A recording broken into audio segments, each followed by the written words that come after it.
gets his life straightened out. No matter what happens, let's hope he gets his life straightened out. Absolutely. But to me, I kind of, my idea with all these things, whenever you get big breaking news, my idea is always, what does it mean for the future? I always try to like turn things forward, because that's really, you can only do so much in present. You just can only do so much speculating.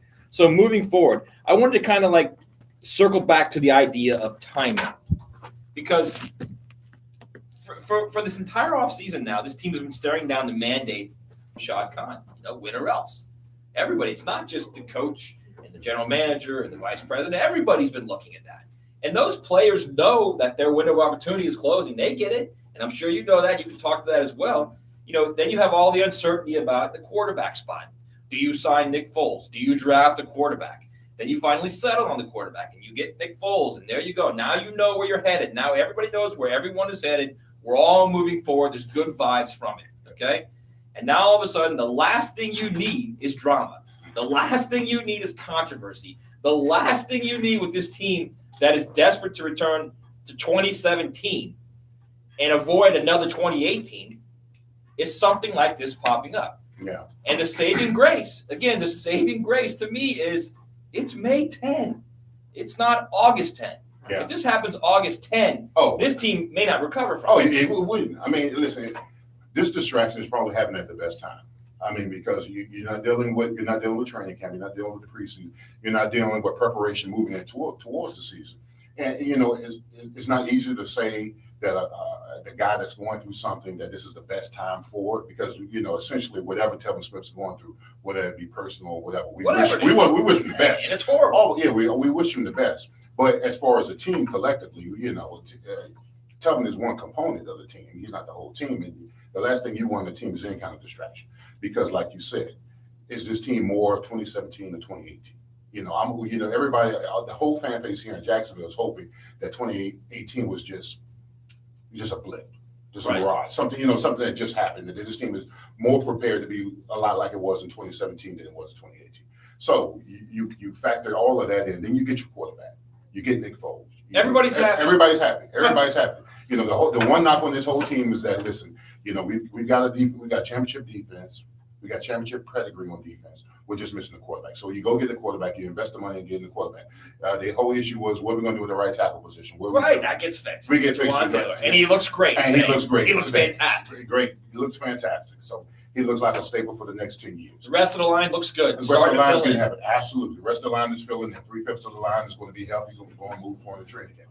So you get Josh Allen. He's going to be a component towards your need. You got your bookend, rush guys. And then Leonard Fournette. He shows up. Yes. That right there is a bonus. Is a bonus. His maturity, we factoring in his maturity moving forward. The fact that he's showing up at this camp and that he wants to ultimately, regain the confidence of the organization by coming here, putting in the work. So all of that's positive. So you throw in Telvin Smith. Everybody's talking about it. It's hitting the airways everywhere about what's going on with Telvin Smith. The best possible thing that can happen is it happens right now. Now, it's not happening in August when you're dealing with, cuts and positions, and preseason and all that kind of stuff. And I'm just saying, Telvin is dealing with what he's dealing with. And he's got time. He could easily 30 days from now come back and say, listen, I went through a rough patch, and I want to get back to playing football. And then it's up to the organization to decide if they want to, be receptive to what he's been going through. Because what's to say 30 days from now, he does it again. Exactly. And this time it's in the middle of camp. Exactly. Yeah. Exactly. And trust me, I've like I said earlier the earlier take, that players go through stuff all the time during the offseason, whether it be marital, financial, personal, whatever, that kind of stuff. And we communicate with one another. And because I'm sure some of the guys will call, tell him, hey, bro, what's really going on, man?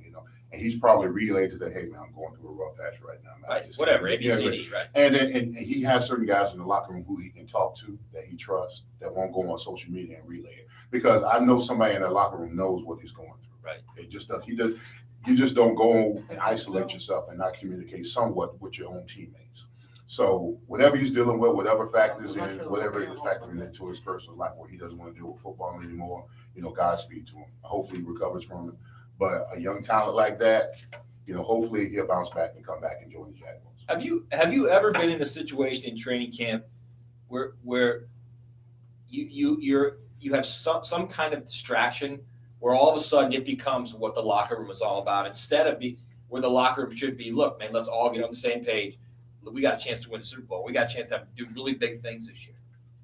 I've been in locker rooms where we try to keep whatever we're dealing with out the locker room. Whatever you may be dealing with at the home front, whatever you may be dealing with financially, agent, girlfriend, wife, all that kind of stuff, you want to keep that all out the locker room because the locker room is like your sanctuary, and everybody's there for one cause, and that's to win a Super Bowl. That's to win a championship. So, but if you are dealing with certain issues in the locker room, it's only certain guys that you trust, because the lockers are so close. Guys can get a feel on your vibe if you're not doing, search what's wrong with you. You're not like yourself. And then if you trust that guy enough to tell him, you'll tell him, hey, man, I'm going through a little something like that. And the guys will talk to you, whatever, man, hey, I got your back, whatever. And then knowing that knowing that the guy says that, kind of gives you, okay, But this is a captain now. This is a guy who is a captain. Who is the leader. That's what's more concerning about the locker room, right? Exactly. Right. And I mean, it's tough when it's someone that's named your captain hasn't had any relay with the organization in any capacity. He's just been silent, and it's out of character for him. That's why everybody's so puzzled by it, right? Because this guy has been, for the most part that I've heard, has been an upstanding captain, leader of this team. Right. So for him to just disappear, everybody's just trying to figure out what's really going on with him. It's got to be. I don't want to speculate, but it's got to be something personal that the guy's going through. I mean, you're talking about a guy who's, again, this is all we know. From what we know, a model citizen, like you said. Yeah, absolutely. There might be other things that's going on that we don't know. The Jaguars have, they don't have to say anything, and it clearly hasn't been. But they know something. Yeah, they know something. So something. There has to be something there. There has to be some kind of trigger somewhere for that line to come from Dave Caldwell. I go back to that when I was going over the facts of the case. The whole line of I don't want to get into hypotheticals. Something had to have triggered that. Yeah, it had to. I mean, it had to trigger. It had to trigger for the simple fact of the way they went after linebackers over the last 4 to 5 to 6 months.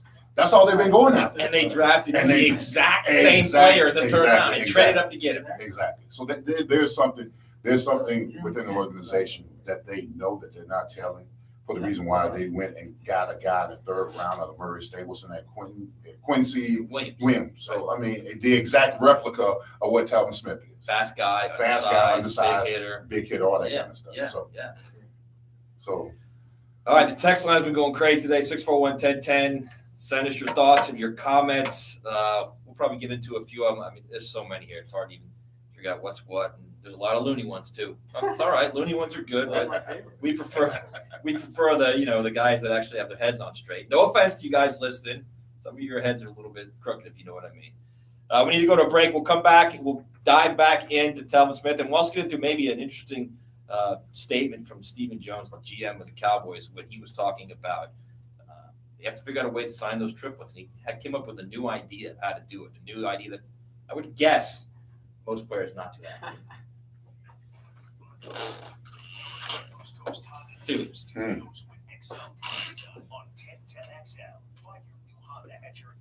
This text line is unbelievable, man. I can only imagine. I mean, I'm glad you're not looking at it. It's unbelievable, like the shit people say. They are so ridiculous. God almighty. I have to thank I can only be entertained by it for like 5 minutes a day at a time because it's too much. Some days you won't get anything interesting, and some days it's just like a boatload of hilarity. I mean, so we're gonna come back with a really good cut from Marone this afternoon, where they ask him if the door will still be open if he wants to come back. What do you say?